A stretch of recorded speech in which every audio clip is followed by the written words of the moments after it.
have no anger towards anybody. We come to that when tomorrow when we talk about patience. Why that is so. So we see kindness of others, then there's the wish to repay the kindness, and then we kind of start to look at the benefit of cherishing others. So I know that is very calculating. So I don't know, when you say it's selfish when I do this for me. Yeah, this is selfish, kind of. What is the advantage of being kind to others? What is the, I'm asking you, what is, whoever, what is the advantage of being kind to others? Huh? They're likely to be kind to you. They likely to be kind to us. Okay? Yeah. Is that good or not so good?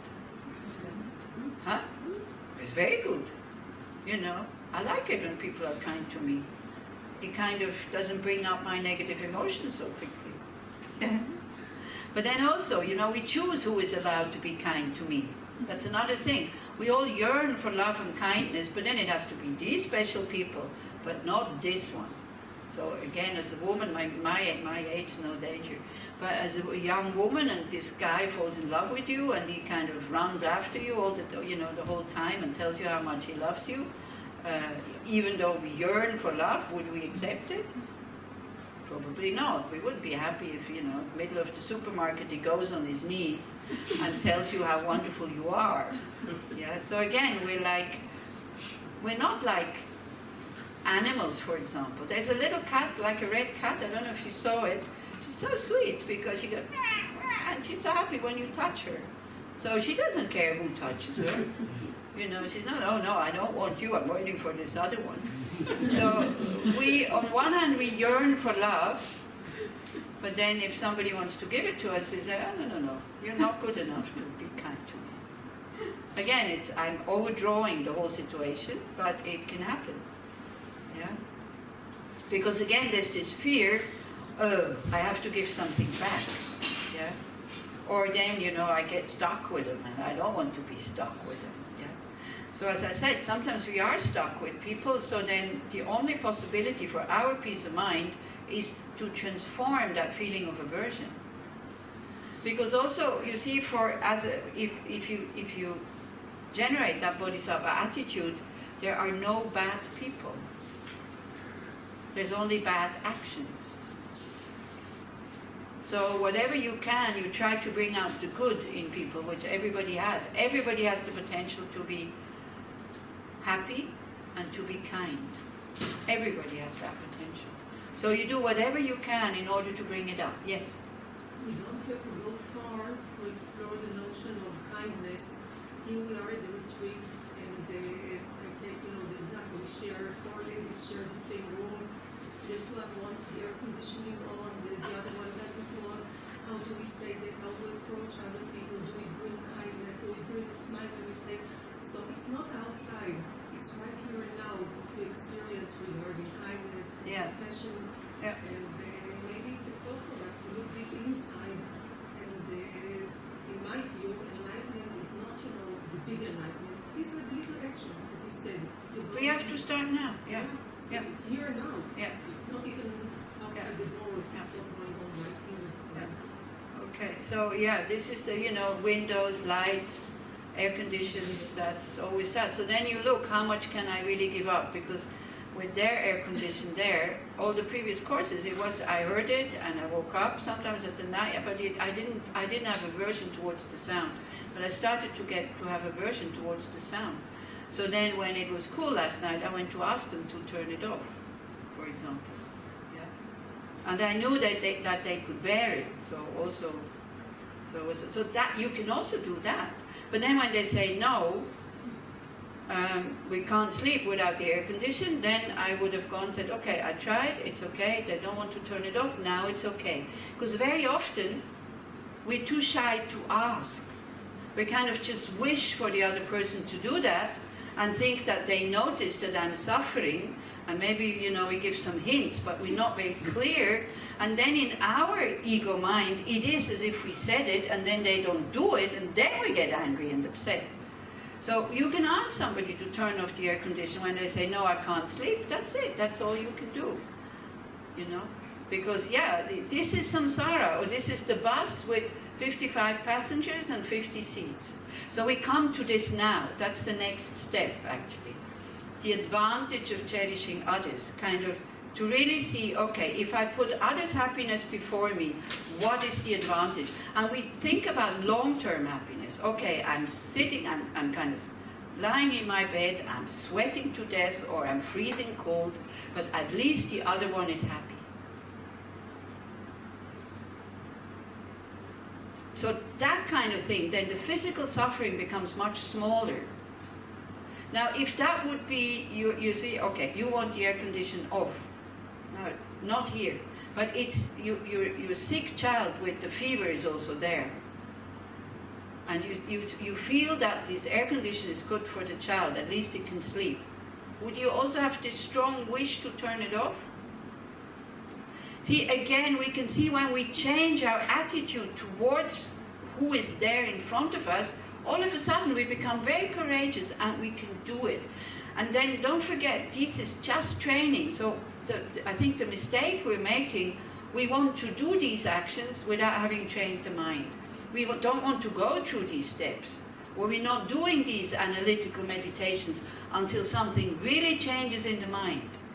Yeah, we have the advantage of cherishing others.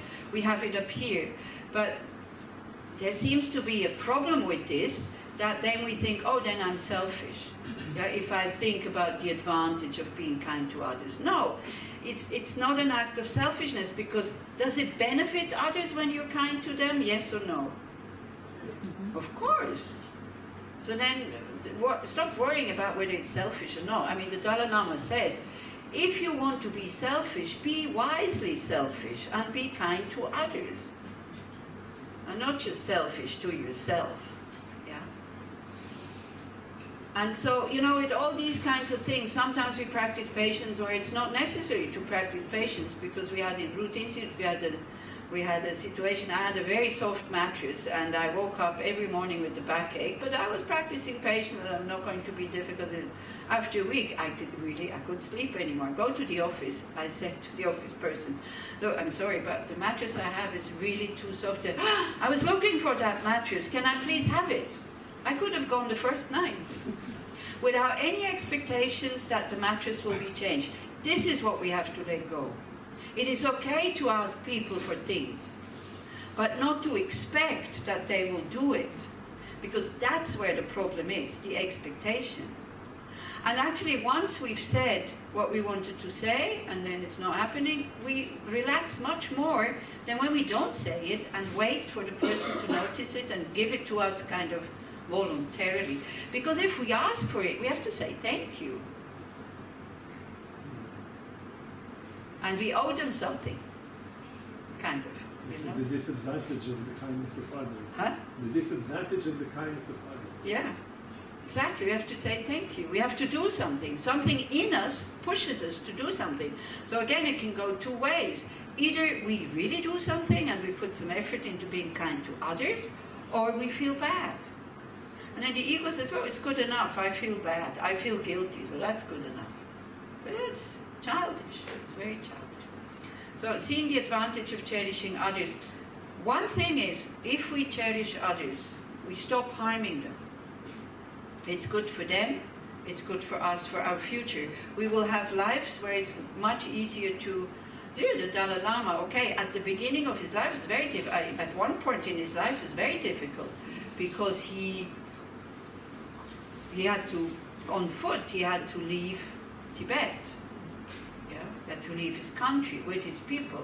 Came to a country he didn't know whether they will welcome him or not, or what the country is all about, and this and that. But now, I mean, look at him. Everywhere he goes, he's honored, and he gets driven in these wonderful cars. He sleeps in these wonderful 5-star hotels, and people are very happy to offer it to him.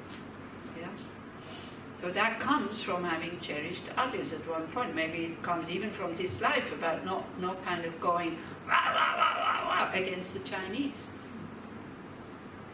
Chinese army, not against the Chinese people, but the Chinese army, or the Chinese government.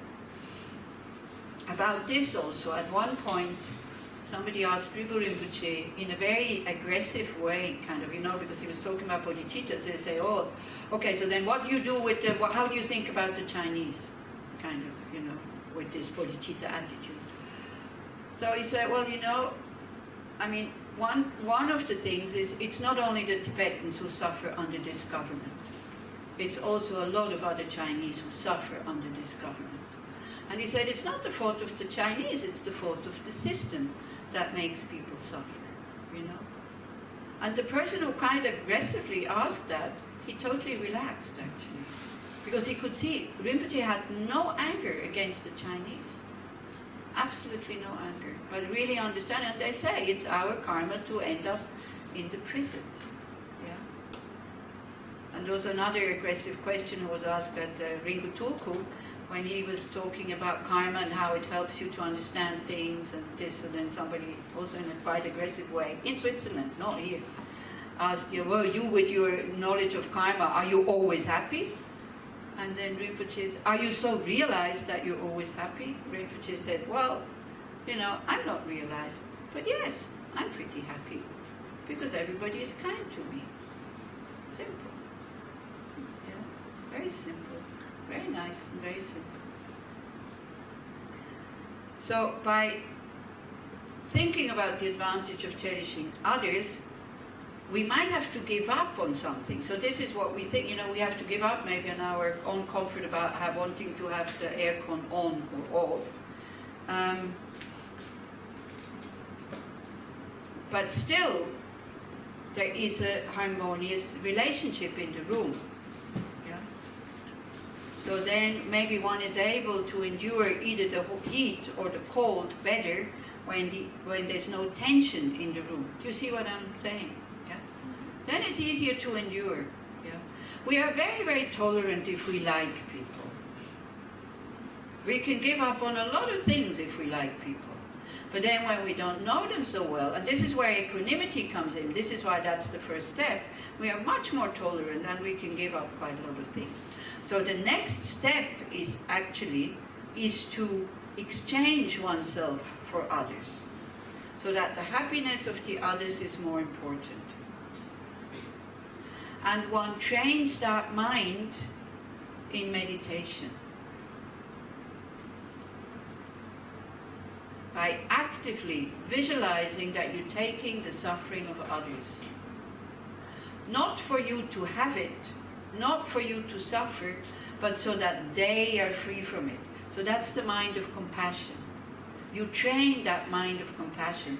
And especially we do that when you are sick, or when you don't have what you want. When you're sick and you don't have what you want, and then, let's say you have a headache or something, and you think, wow, I am not the only one who has a headache. So, for the benefit of all others, I will take the headaches of all other people, I will take it on me. Of course you can't do that, but it's the readiness to do it, the courage to do it. That meditation is called Tonglen, giving and taking. That meditation increases your courage to endure suffering. You see, there are people who have a lot of suffering. They're quite in a good mood because they have the courage to accept it and to endure it. There are other people, the slightest thing, that they explode. Very sensitive. Yeah. So that courage to endure pain, suffering, and these kind of things, it can be developed with this meditation. What the meditation is for is in order to destroy the self-cherishing, who says, no, I don't want to suffer. Now, again, this meditation is understood wrongly so many times, and for many people it really doesn't work, because we do take the suffering, but then we don't do the next step, and the next step is to give all the good things that you have in order to share it with others. And when you do that in your meditation without actually giving, all of a sudden we start to understand how much we have to give. We can give infinite love to all beings. We can give infinite kindness to all beings. And that's a very good gift to give to others. It's much more valuable than the seat on the bus. And it's accessible. So when you breathe out all the good things that you have, not for you to remain with nothing, but in order to share. And so the traditional meditation is like this. You visualize your wrong view that manifests as a really self-existent I.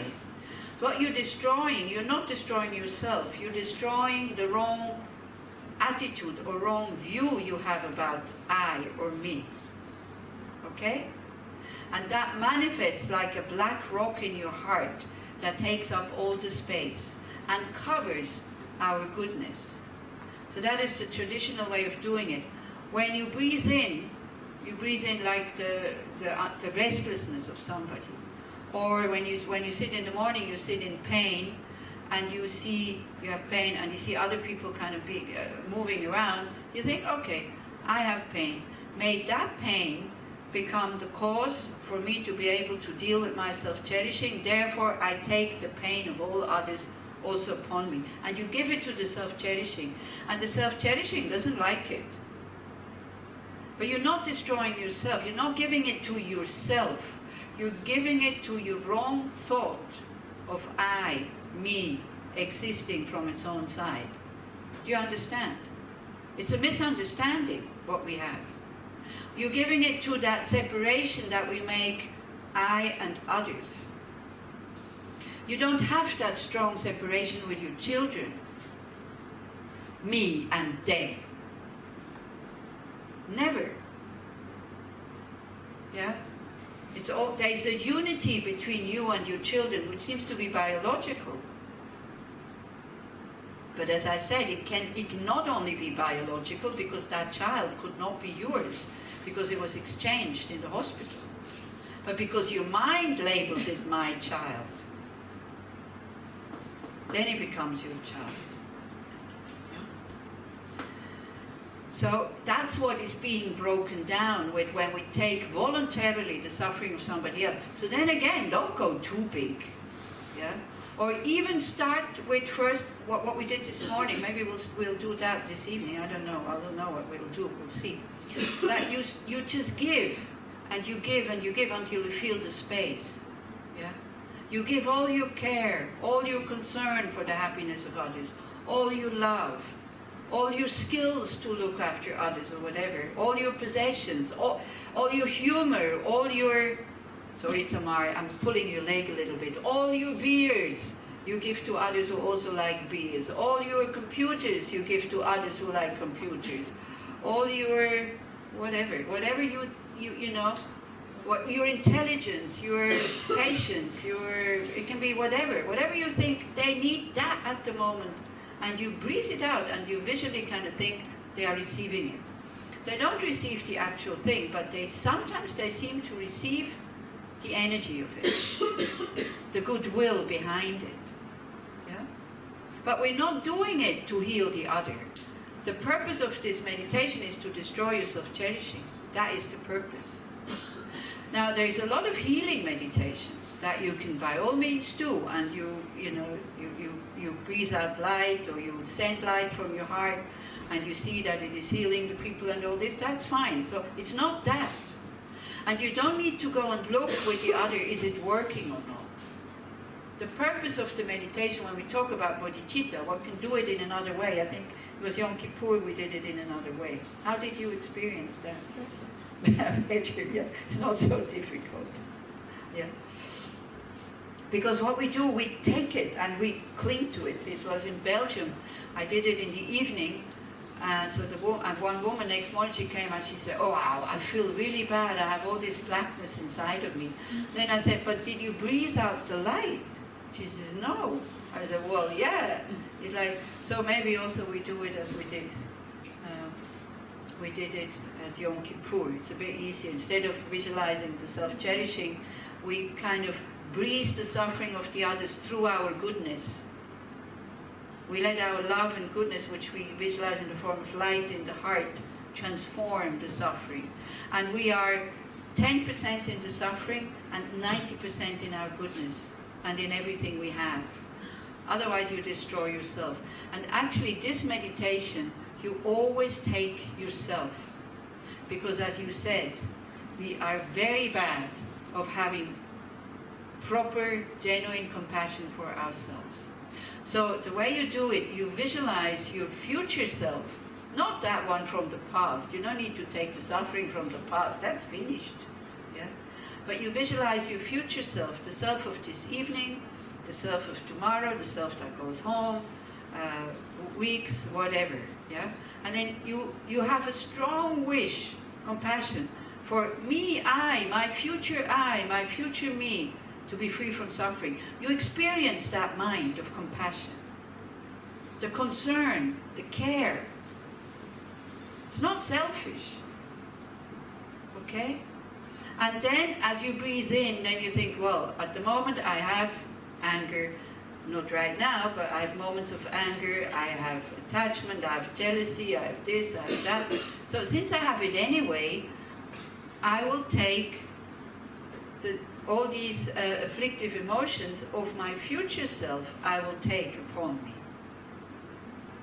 And you breathe it in the form of black light, and then either the black rock or the light, and you kind of breathe it through that, your own goodness or your Buddha potential. You can even invite the Buddha, or if you want, you can invite God and visualize God in your heart. I don't know if you would be allowed to do that. Can God be a symbol, like light? Yes. Or just an idea like love and compassion? Some say yes, some are in doubt. Anyway, find out what you can do, huh? There are no orthodox views here. Oh, how do you know? Because you see, Because they don't have the signs, so we No, don't but, know. But maybe in their heart, they're very... There is a rabbi that speaks about the internal God. Okay. Rav Kook speaks about inner light. Is that? So there it exists somehow. Does exist somehow. Try to do something that you feel comfortable with. Because sometimes we don't trust our inner goodness. So then it's good to have something already developed that we trust. That is goodness. That is kindness. That is wisdom. And we let it absorb into the heart. And then when we breathe in the black stuff, we breathe through that light. I know you breathe with your heart. I know you can't breathe with your heart. Because also at Yom Kippur, somebody kind of, when I said it, they opened his eyes. He thought, why are you saying? If you're very materialistic, it's a bit difficult to explain these things. Yeah? But your breath kind of goes through your heart. Well, it's not this heart here, it's that heart here, it's the heart chakra. And then it transforms the suffering into happiness, because one can transform suffering into happiness if you understand karma. Yeah? When you understand, wow, this pain that I'm experiencing now is purifying a negative imprint that otherwise would remain on my mind stream and increase and grow. So now it only manifests as a headache. But if it is left on the mind stream, it could manifest as a health state. Do you see what I mean? This would be a good understanding of karma. So you transform the suffering into happiness. So actually, you become so strong that you're almost more addicted to suffering than to happiness. Like this, Lama Zopa says, turning kaka into gold. And this practice is called lojong, thought transformation. Whatever we start to think is bad, we start to try to look. We're not fantasizing anything. We start to try to look, in what way is this suffering beneficial? And what is suffering, when you understand it, the best tool to develop what?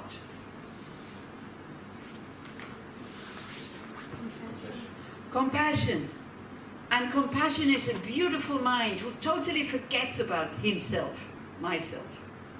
When I'm totally with the suffering of somebody else, and for example, on top of it, I know what I have to do in order to relieve it, it's such a happy mind. When I don't know what to do with, then it gets tense and it gets narrow.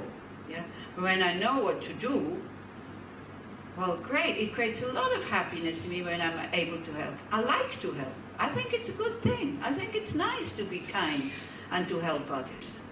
If people tell me I'm naive, I don't care. I like it. It's nice. Maybe, yeah, I am probably naive. I don't know. But I think it's a good thing.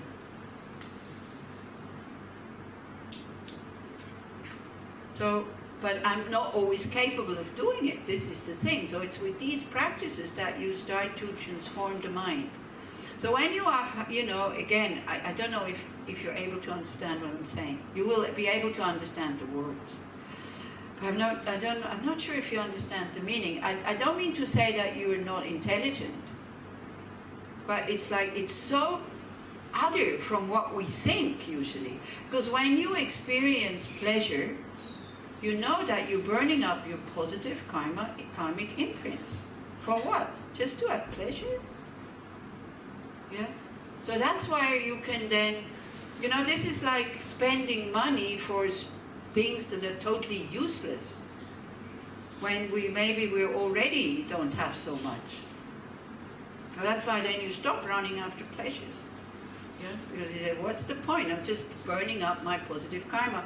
When kind of difficult things come, then you go, great, you know, I set out on this path of a bodhisattva where one of the things I'm supposed to practice here is patience. So if I don't have difficult situations, how can I practice patience? And again, it's talking about training. It's not talking about doing. This is where we make the mistake sometimes. It's talking about patience needs to be trained. And you can only train if you have difficult situations. Otherwise, you are like somebody who wants to have big muscles and doesn't go to the gym. And the gym is a good example. You see, life is like a gym. If you want to grow in your gym, if you want to make progress, do you always stay with the easiest machines? That just go tung, tung, tung, tung, tung, tung, tung, tung, tung, tung. What will happen if you do that? Well, nothing. So you need these challenging ones, which is not pleasure at the beginning, you know, like, but you understand that you need them in order to grow your muscles, because that is your idea. So in order to grow our mental muscles, also we need difficulties, problems. So by the way, life, you don't need a subscription to find problems. You see what I mean? You don't need to pay. You don't even need to go anywhere. They do find you. Also, if you go now, in order to go in steps, if you go to the gym your first time, full of enthusiasm, bodhicitta, bodhisattva, wow, great, I'm going to engage in these practices. It's like going to the gym having no clue, you know, how to do this. There's no trainer, and you go with these very difficult machines because you think, yeah, I'm strong, I'm going to the most difficult ones. How do you wake up next morning? Huh? I just said if you wake up. How would you, but you can imagine, you can use your thinking. No, I said just How would you if wake up? Like you're so sore that you cannot wake up, you Yeah. cannot open the Okay. How many of you have come from the gym waking up next day not feeling better but having sore muscles? Everybody. Did it make you stop going to the gym? No. You actually start to think, great, it's working. Something is going on here, and you're very happy about this pain. So when you have pain in your mind because you have to give up on what you want, it is working. And then just continue, and at one point, giving even your body will not be difficult anymore. But, you know, in the future, not now, you know, give your body. So again, I try to use this example so that you see how one progresses. And actually, it's a good thing. Like when you do Lojong, thought transformation, it's very painful at the beginning. Because we're so used to want to get what we want and to fight for it and you know, getting what we want, then we triumph and we're happy, I'm not the friar. Yeah? And we don't care that the other one also doesn't want to be the friar. So this